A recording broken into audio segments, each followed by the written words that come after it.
Pemirsa, kita akan memasuki kabar penyampaian. Peserta didik kelas 6 tingkat sekolah dasar se-Banjarmasin menggelar khataman Al-Quran di ruang induk Masjid Raya Sabila Muhtadin, Banjarmasin. Besokan Senin 4 Maret 2024, khataman Al-Quran ini mengangkat tema dengan semangat khataman Al-Quran, mari bumikan Al-Quran, hayati wan amalkan untuk Banjarmasin Baiman meraih keberkahan.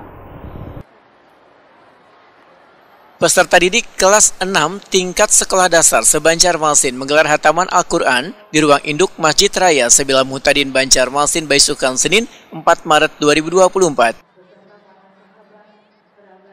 Khataman Al-Quran yang dilaksanakan setahun sekali ini mengangkat tema dengan semangat khataman Al-Quran, mari bumikan Al-Quran, hayati wan amalkan untuk Banjarmasin Baiman meraih keberkahan.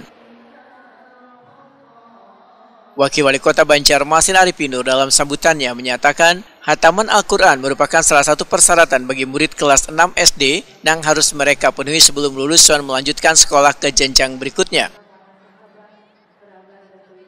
Arifin Nur berharap khataman ini dapat menjadi motivasi bagi sebaratan pihak dalam meningkatkan kualitas pendidikan agama di Banjarmasin.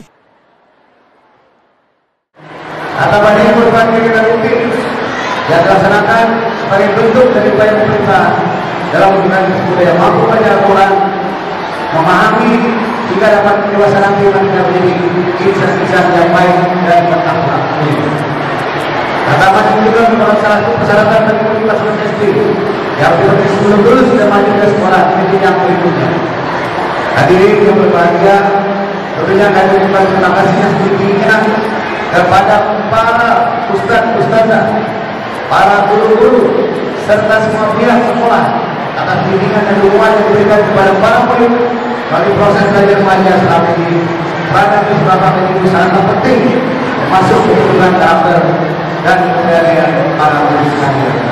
Selanjutnya kepada orang tua murid, kami ingin mengucapkan terima kasih dan apresiasi dukungan maupun kerjasamanya yang diberikan kepada para murid dan pihak sekolah dalam mendidik anak kita, di mana pendidikan pendidikan sangat penting guna membentuk karakter dan kecerdasan jiwa kepada seluruh generasi muda. Peserta khataman Al-Quran berjumlah 5.499 orang, terdiri dari lelakian sebanyak 2.643 orang, wan babinian sebanyak 2.856 orang.